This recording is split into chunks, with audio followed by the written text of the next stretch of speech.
வணக்கம் and welcome to my channel. என்னோட channel and வீடியோவை கண்டினியூஸாக வாட்ச் பண்ணி லைக் பண்ணி கமெண்ட் பண்ணி சப்ஸ்கிரைப் பண்ணியிருக்கவங்களுக்கு ரொம்ப தேங்க்ஸ். இன்றைக்கி நம்ம ஒரு சிம்பிளான anybody can cook basundi sweet recipe தான் பார்க்க போகிறோம்.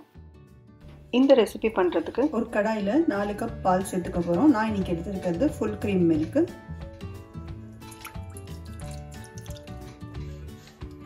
இந்த ரெசிபி பண்ணுறதுக்கு நம்ம வந்து ஹெவி பாட்டம் வெசல் எடுத்துக்கணும்.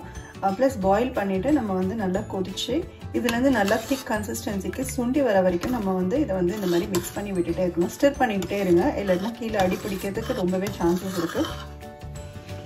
பால் நல்லா கொதிச்சிருச்சு. இப்போ நம்ம வந்து கொஞ்சம் ஃப்ளேமை வந்து ரெடியூஸ் பண்ணிக்க போகிறோம். ப்ளஸ் இந்த சைடில் இந்த ஃபார்ம் ஆனது எல்லாத்தையும் வந்து எடுத்து விட்டுக்கிட்டே இருக்கணும். பால் கொஞ்சம் கொஞ்சமாக திக்காகிற டைமில் நம்ம இன்னொரு பவுலில் 1 டேபிள் ஸ்பூன் பிஸ்தா பருப்பும் 1 டேபிள் ஸ்பூன் ஃப்ளேக்டு ஆல்மண்ட் இல்லைன்னா முழு ஆல்மண்ட் கூட நம்ம எடுத்துக்கலாம். அதை இந்த மாதிரி சின்னதாக நறுக்கி ட்ரை ரோஸ்ட் பண்ணி எடுத்துக்க போகிறோம்.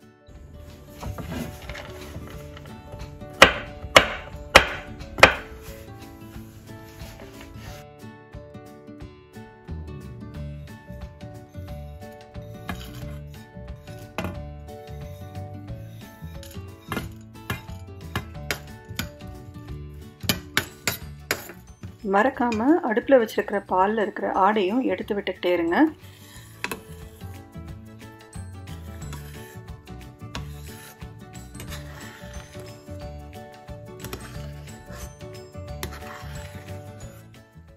இப்போ நம்ம ட்ரை ரோஸ்ட் பண்ணதை ஒரு பிளேட்டுக்கு ட்ரான்ஸ்ஃபர் பண்ணிக்கலாம்.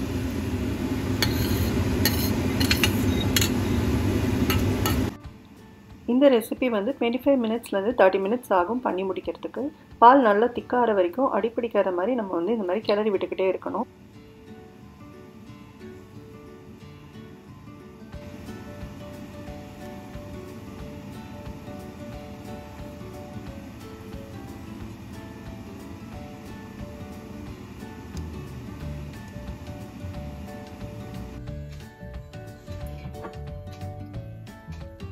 பால் பாதிக்கு மேலே சுண்ணதுக்கப்புறம் நான் 1/4 கப்பு ரா சுகர் சேர்த்துக்கிறேன்.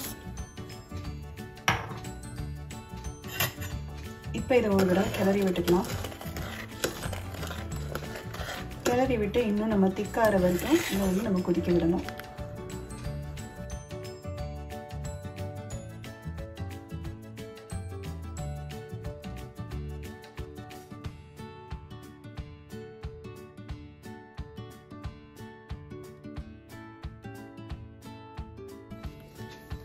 மேலே இந்த மாதிரி லேயர் ஆஃப் ஆடை ஃபார்ம் ஆகும்போது அதை எடுத்து விட்டுட்டு அதில் கலந்து விட்டுட்டே இருங்க.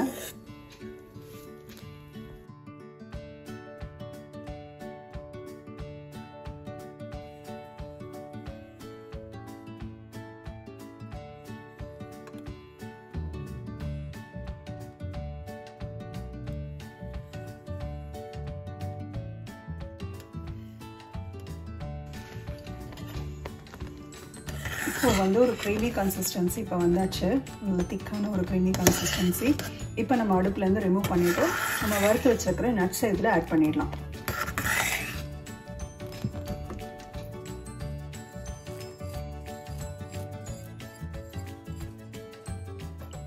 இப்போ நம்மளோட சிம்பிளான பாசுந்தி ரெடி ஆகிடுச்சு. இது நல்லா வார்ம் ஆனதுக்கப்புறம் ஃப்ரிட்ஜில் லைட்டாக சில் ஆனதுக்கப்புறம் சர்வ் பண்ணுங்கள். ரொம்பவே சுவையாக இருக்கும். இதில் இன்னும் ஃப்ளேவர் ஆட் பண்ணணும்னு நினச்சிங்கன்னா ஜஸ்ட் பிஞ்ச் ஆஃப் எலாச்சி பவுடரும் குங்குமப்பூவும் நீங்கள் இதில் சேர்த்துக்கலாம். நான் இன்றைக்கி இதில் எதுவுமே ஆட் பண்ணலை, வெறும் நட்ஸ் ஆட் பண்ணி தான் நான் பண்ணியிருக்கேன். இந்த வீடியோ அண்ட் ரெசிபி உங்களுக்கு பிடிச்சிருந்ததுன்னா மறக்காமல் சேனலுக்கு சப்ஸ்கிரைப் பண்ணுங்கள். என்னோடய சேனலை ஃபாலோ பண்ணி பாருங்கள். தேங்க்ஸ் ஃபார் வாட்சிங்.